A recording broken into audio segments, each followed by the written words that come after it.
Welcome into the Invest Well Show. I'm your host, Michael Wall, and today I want to talk about, or on the show, I want to talk about the idea of high-income earners. Listen, whether you're an athlete, whether you are some type of a producer, whether you're in the film space, whether you're an influencer online, whether you have a great business, a CEO of a company, if you're a high-income earner, right, and you're making millions of dollars a year, there's some significant challenges that you're going to face that you may not be aware of. So we're going to talk about that today on the show, how to keep more of your own money and really what you need to do to strategically prepare for that income so that way it can work well for your life.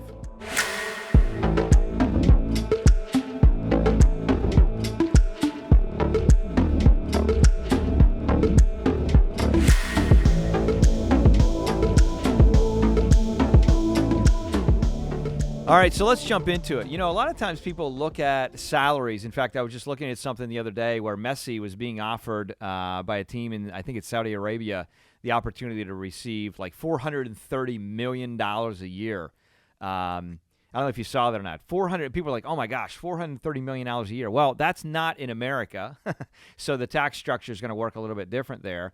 And you look at some of these athletes here, even in America, and we have a pro athlete division on one of the sponsoring companies, Wall Private Wealth, U.S. Private Wealth, actually helping those athletes in tax reduction and wealth planning and things like that.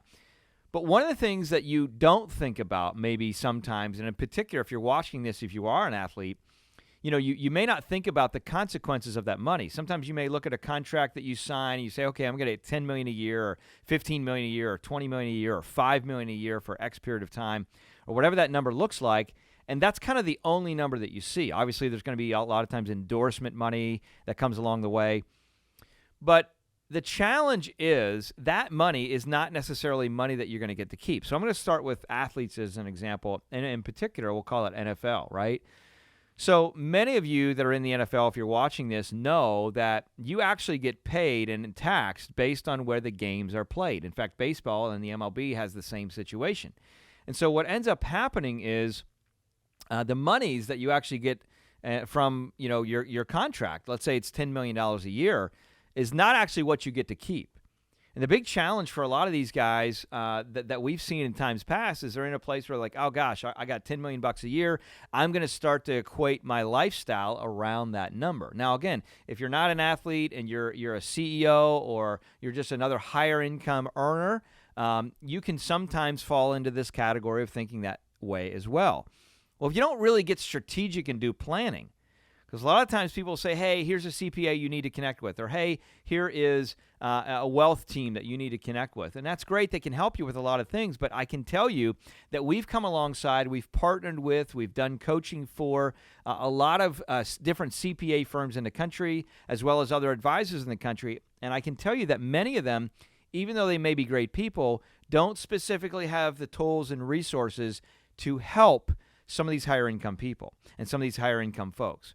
And so one of the challenges that you think about is if you're getting paid $10 million a year, you say, okay, I'm going to start to direct my life around that number. But what you may not think about is the fact that $2, $3, $4, $4.5 million of that 10 may end up going in taxes. And that's kind of step one.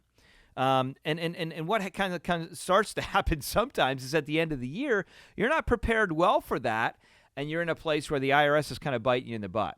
So one of the things that I want you to think about if you're a higher income earner is what are you doing to really strategically prepare for that? And I'm not talking about working with a CPA and just putting money aside so you have the money in a savings account ready to pay the tax bill. That's not what I'm referring to. I'm talking about that, but in addition to that, I'm talking about actually having prepared advanced tax planning, especially if you have a multi-year contract. So let's say you got a 3-year or 4-year or 5-year contract with a team, and you know that there's probability or maybe there's guaranteed money of X amount of dollars, right? If that money you know is going to be coming in, it gives us the ability to prepare in advance, planning not only for today, tomorrow, but 2, 3, 4, 5 years out. And as we do that, we can prepare well to keep more of what you made. Now, I know some of you that are listening to this show, you might be like, you know what, Mike, I'm not making millions of dollars a year, so that, is not necessarily a challenge that I'm running into right now. Well, that may be the case, but maybe someday you will be. But some of you that are listening to this are making millions of dollars a year, and you're in a place where you're saying, I feel like I'm just getting killed in taxes. I want you to think about this sentiment. A lot of people don't know what they want because they don't know what's available. I can tell you, again, there's many, many, many CPAs out there that I've met with, again, that are great people. But the wheelhouse, really, and unfortunately, most CPAs are not going to come right out and tell you this is not really my expertise because they want your business. But the wheelhouse of being in a place where working with someone that is a high-income earner is often not a reality as far as advanced strategy for CPAs. And also CPAs, a lot of times, not all of them now, mind you, some of them are really good and very proactive. But many of them are not proactive. They're fearful of audits. They're fearful of the IRS. And so therefore, anything that they deem as gray, even though it may be part of the IRS code, even though it may be part of the rulings, even though it may be part of strategy that's been around for a long, long time, they tend to find themselves not understanding and kind of determining whether or not some of these things should be applied. Just because you implement advanced strategy doesn't mean you're going to get audited. Just because you implement advanced strategy doesn't mean that it's not legal and legitimate.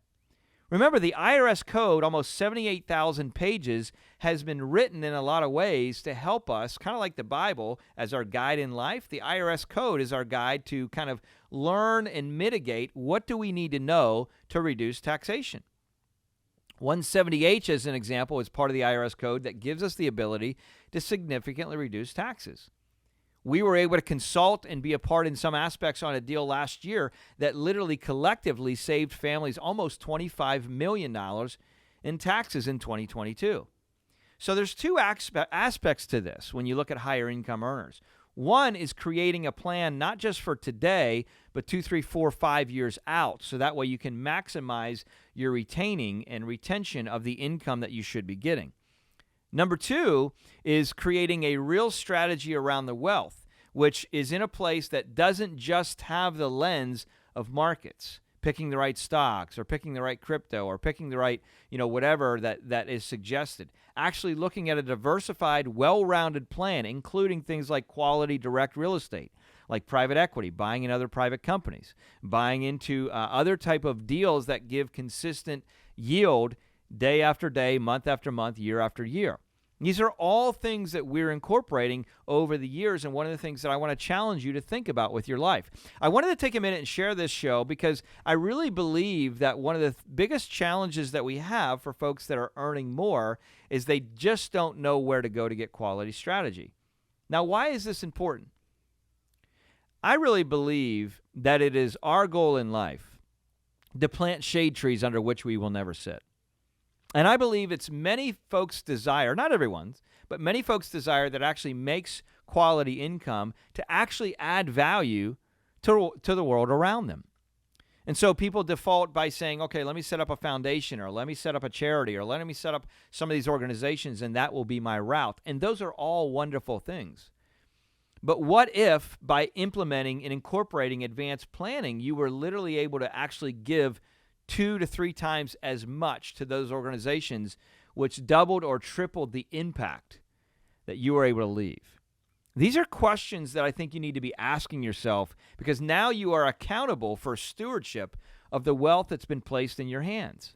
And this is just a conversation that we have with families and have had with families over the years in relation to that. So I'm going to challenge you, if you got questions, reach out to the sponsors of the show, leanonthewall.com, and have that conversation about maybe let me get a second lens on what I'm doing. I know I got some professionals already that are helping me, but a lot of times we don't know what we want because we may not know what's available. And one of the things that we've done in the Palm Beach area with wealthy families and higher income earners is bring strategy and ideas to them through those teams of Wall Private Wealth and U.S. Private Wealth. And I want to challenge you. That's why I have this Invest Well show, is to really spark thought and conversation of saying there's got to be something different, and maybe there's something more. As always, as you know, I share this because my desire is to help you and others that listen not only live on purpose, but really live with purpose. So share this with someone that you know that is in this category that needs help, and we look forward to connecting with some of you in the future, really to help you go down the path of improving what you've been blessed with. All right, have a good one. We'll talk to you soon.